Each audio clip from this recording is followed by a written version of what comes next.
Arsenal versus Newcastle United. Lads, we're currently over midway through the season now, and Arsenal still currently sit in 10th place. In terms of the opponents we're coming up, of course they are Newcastle, and despite them currently being 12th, they are currently on the same points as Arsenal, meaning if they win this game, they will go above Arsenal, moving Arsenal into the bottom half. Now in terms of Mikel Arteta Arsenal so far, despite being undefeated in 2020, lads, he's only got one win, and that win is against Manchester United. He also, of course, has only lost one game, but saying that, lads, Arteta now needs to get results. Enough of the adaptation period, it's time to get some wins on the belt. In terms of Newcastle and their current form, they're not in the worst of form, so overall, lads, this should be a very interesting game. So with that being said, guys, let's get into this video and allow me to preview the Arsenal vs Newcastle game, and also, most importantly, here's my predicted lineup. Anyways, guys, let's get talking.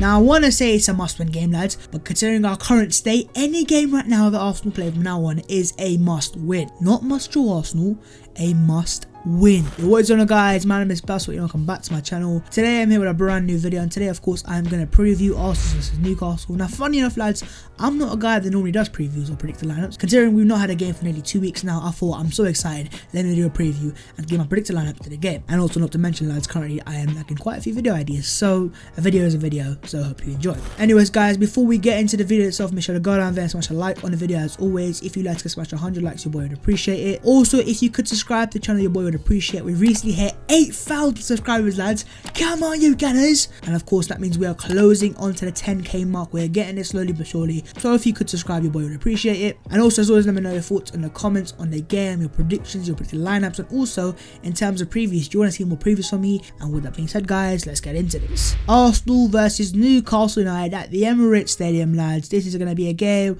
where Arsenal again need to win. So anyways, lads, here is my predicted lineup. Start off in goal, it's quite easy really, it's Bernd Leno. I mean, I would say Emi Martinez, but then again, lads, he can't kick a ball to save his life. And in terms of Leno, I think in terms of if I'm going to do more previews, it's going to be a set default. Leno starts because he's our best goalkeeper by a country mile. Martinez is decent here and there, but he's nowhere near Leno, so lads, we're not even going to discuss this that much. But Leno, into goal, default, there we go. On to the right back, this becomes a bit more interesting. I'm going to go for Hector Bellerin. Now, in terms of the right back situation right now, we've got 3 right backs right now actually. We've got Bellerin, Ainsley Maitland-Niles, who's arguably a right back, and also Cedric Soares. But of course, in terms of Cedric Soares, he's joined from Southampton recently, and funny enough, lads, he already has an injury that he's nursing, meaning he won't be fit for Arsenal for at least the next month, which of course, when you sign a player in January, is brilliant to hear. But at the same time, what that does, it leaves us with Bellerin and Ainsley Maitland-Niles. Now, in terms of Maitland-Niles, under Mikel Arteta so far, he has been in pretty decent form, but then again, lads, we've got Hector Bellerin, who should be our first team right back. He's fit, he's playing decently recently, so I think, lads, Bellerin gets on the team simply because of his form, and also because he's a natural right back. Moving on to the first centre back, and that will be the right centre back as well, and this is going to be David Luiz.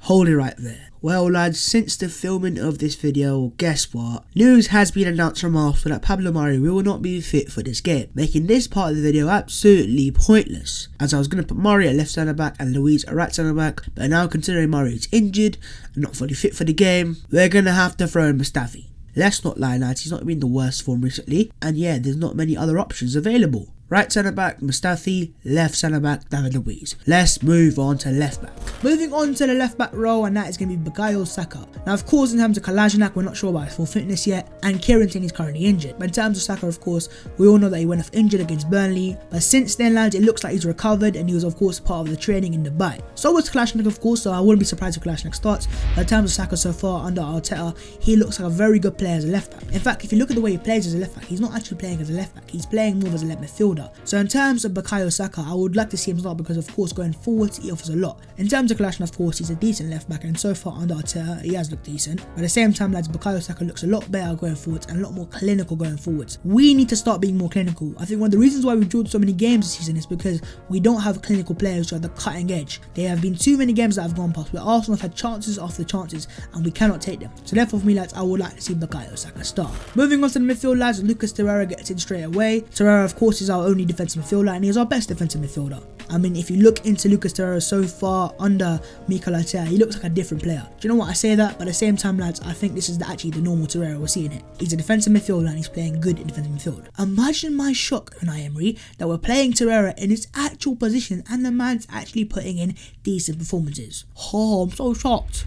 And in terms of the other options in that role, it could be Matteo Guendouzi, but at the same time, lads, he's not a proper defensive midfielder and he's not been in the best of form recently either. Lucas Torreira, of course, has been, so I think Torreira should start as the defensive midfielder. Partnering Lucas Torreira in midfield, of course, is going to be his partner in crime, Granit Xhaka. Now, in terms of Xhaka, play him next to any other midfielder apart from Torreira, he looks pretty bang average. But play him next to Torreira, and the man looks like prime Xavi Alonso. Of course, Xhaka so far under Mikel Arteta has looked like a different player. When I say that, I think what Arteta's done, lads, here is he's looked at Xhaka and gone, okay, you've got your weaknesses, and of course that's your pace. Let's find a way to fit you in the team and get the best out of your strengths, but at the same time, do not expose his weaknesses. And that's what Arteta's simply done. He's pushed him deeper backwards when it comes to progressing that ball. So when teams look to press, Xhaka's not in the mix of midfield.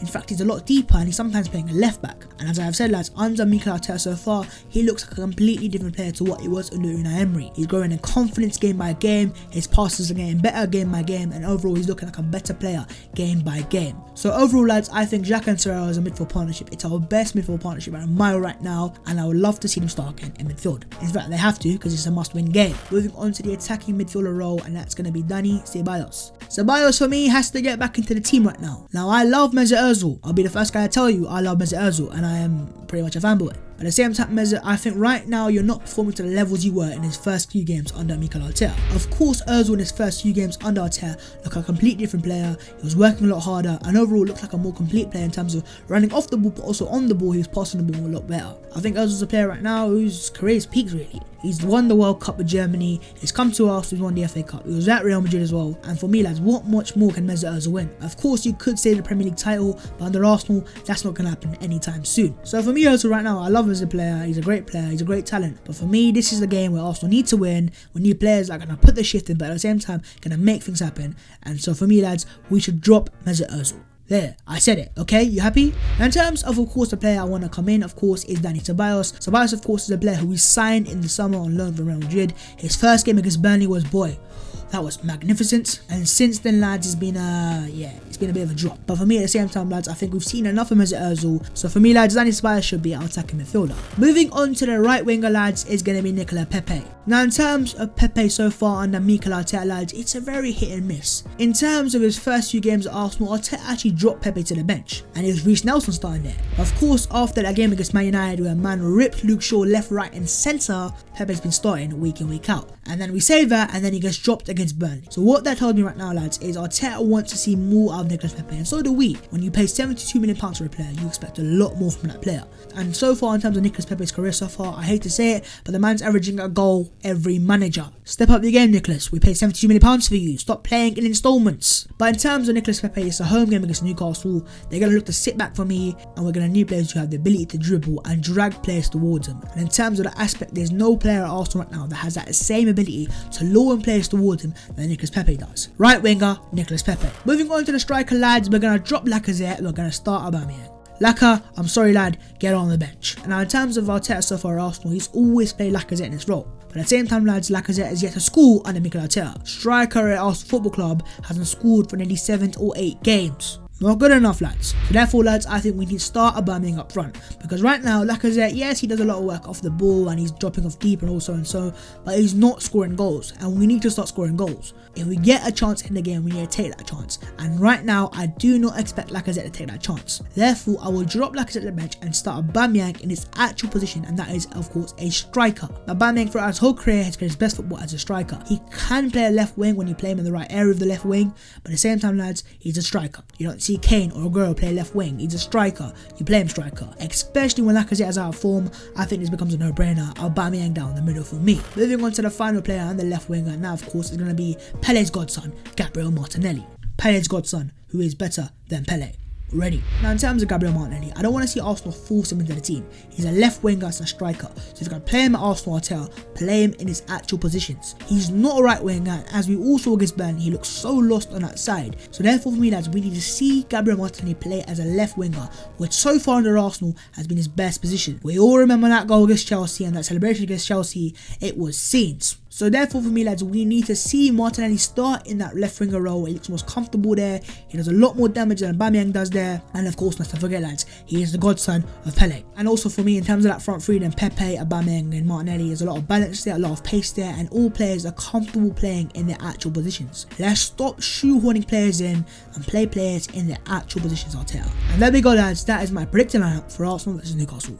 Let me know yours in the comments. But with that being said guys, let's end the video there. Of course, if you have enjoyed the video, make sure to smash a like on it, subscribe to the channel if you are new, and also comment below your thoughts on the video and your predictions for the game. Of course, look forward to the matchday vlog. As always, it's a home game, so I'm going to vlog the game. But with that being said guys, let's end the video there. Arsenal versus Newcastle. This has been my predicted lineup / preview. Hopefully you've enjoyed. Overall lads, in terms of the game, Arsenal need to win, so hopefully Arsenal do win, and hopefully Arsenal climb that table, because 10th place 25 games in, it's not good. Anyways guys, I'll see you next time in a bit.